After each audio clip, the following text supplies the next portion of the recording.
Hello' everyone, মোৰ আন এটি ব্লগত আপোনালোকক স্বাগতম জনাইছোঁ। আৰু কালি মোৰ মানুহজনৰ বাৰ্থডে আছিলে আৰু ভাবিলোঁ তেওঁ অলপ ভাল লগাবৰ কাৰণে কিবা এটা কৰোঁ সৰু মৰুকৈ।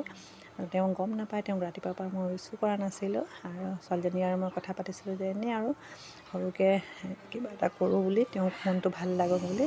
সেয়ে তেওঁ ভাল পাওঁ মই চিকেন কুৰমা পোলাও বনালোঁ, এফালে চাহ বনালোঁ আৰু এয়া কেকটো আনিলোঁ যদিও পচন্দমতে কেকটো নাপালোঁ, আগতে অৰ্ডাৰ দিয়া নাছিলোঁ। আৰু তাতে পাপা লিখাই কিনে আনিলে আৰু তাৰপিছত Happy birthday to you. Happy birthday. Happy birthday, dear uncle.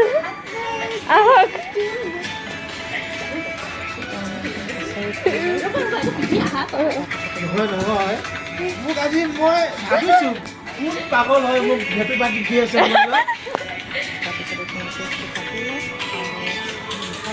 Uncle, wish karok. Yeah. Clap. Happy birthday, uncle.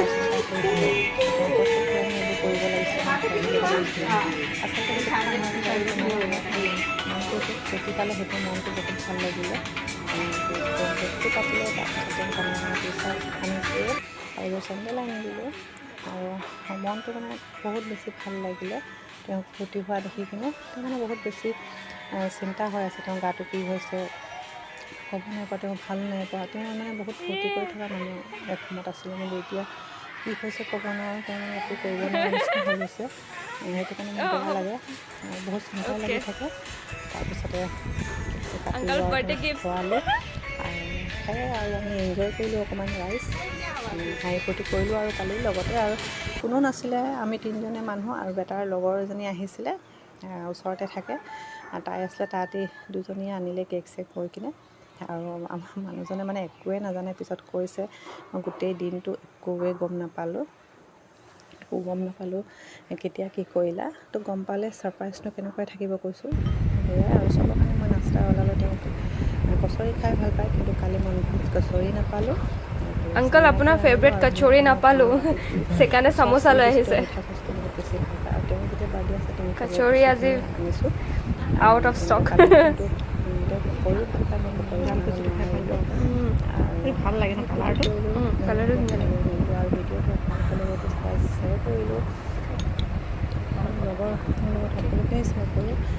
তাকে কালি কিন্তু মই দিনত ৰাতিপুৱা মানে পষ্ট আপলোড কৰা নাছিলোঁ। না মিঠা বুলি কৈ দিছে, মিঠাই হয়। কৰিলোঁ আৰু খোৱা বোৱাৰ পিছত আমি মানে অলপ কেকটো কটাৰ পিছত ফটো মাৰিলোঁ, গোটেইকেইটাই একেলগে ফটো মাৰিলোঁ। আৰু জীৱনটোনো কি, বহুত সৰু কোন মুহূৰ্তত কোন নাইকিয়া হৈ যায় ক'ব নোৱাৰোঁ। সেয়েহে না অলপ নাই ফূৰ্তি কৰি লৈছোঁ আৰু যিমানখিনি সময় পাইছোঁ, যোন মুহূৰ্ততে পাৰোঁ সময়টো দিব নোৱাৰি। ফেচবুকত সাঁচি থ'লে আকৌ চাব পাৰোঁ, সেইটো কাৰণে আৰু তেনেকৈ কৰিলোঁ। এতিয়া ঠিক আছে। আৰু ভালদৰে ৰাতিপুৱাৰ পৰা আমি এইবিলাকেতো খালোঁ চিক্ৰেট আৰু প্লেন কালি চলি আছিলে। ফূৰ্তি কৰিছোঁ। কালিৰ পৰা মিঠা খালোঁ, পোলাও খালোঁ, আৰু এনজয় তুমি কৰিলোঁ। পাকৰা উঠাইছে। যদি কিবা এটা কৰিম বুলি কওঁ, নিজৰ ভিতৰতে মানুহ বহুত নালাগে, নিজৰ ভিতৰতে ফূৰ্তি কৰিব পাৰি ৰাইজ। মানে আমি তিনিওটাই মানুহ আৰু লগত সেইজনী আছিলে কাৰণ তাই বহুত ফূৰ্তি কৰা ছোৱালী হয়, ভাল লাগিলে। আৰু আচলতে আমি কৰিয়ে থাকোঁ, তেওঁৰ কাৰণেহে আমি একো কৰা নহয়। সেইটো বহুত সৰু হয়, তেওঁ যিমানখিনি চিন্তা কৰে, যিমানখিনি কৰে, এইটো বহুত সৰু এটা তেওঁক ফূৰ্তি দিয়া মানে হেৰি কৰিছোঁ আমি, নহয় জানো। যিমান মানে ঘৰৰ দায়িত্ব থাকে, বাপেক থাকে, বাপেকে কৈছোঁ আৰু বাপেক থাকে আৰু হাজবেণ্ড থাকে, তেওঁলোকৰ বহুত দায়িত্ব থাকে, নহয় জানো। তেওঁলোকে সদায় নিজৰ চিন্তা কেতিয়াও নকৰে, আনৰ চিন্তা কৰে। তো তেওঁলোকৰ কাৰণে অকণমান কিবা এটা ভাবিলে ভাল লাগে। তো কালি কিন্তু মই ডাঙৰকৈ একো কৰিব নোৱাৰিলোঁ, সৰুকৈ কৰিলোঁ। আৰু মই দৈ খাই বহুত ভাল পাওঁ, কালি দৈও খালোঁ মানে। আৰু তাৰপিছত আমি গোটেইখিনি আৰু ডিনাৰ নহয় আৰু এনেই গোটেইখিনি মিলি আৰু সেই পোলাও অকণমান একেলগে খাই ল'লোঁ আমি। আৰু তেওঁক কৰিলোঁ যে অকণ ভিডিঅ'টো কৰি দিয়া আমাক। তো কালি তাৰপিছত তেওঁ ভিডিঅ' কৰি দিলে। ৰাইজ আপোনালোকৰ লগত শ্বেয়াৰ কৰিলোঁ ভিডিঅ'টো। যদি ভাল লাগিলে কমেণ্টত জনাব আৰু সদায় আশীৰ্বাদ কৰিব যে আমি এনেই হাঁহি ফূৰ্তিকৈ পাৰ কৰোঁ থাকোঁ। তো বাই গাইজ, আন এটি ভিডিঅ'ত আকৌ লগ পাম। তো বাই বাই, সকলোৱে ভালে থাকক।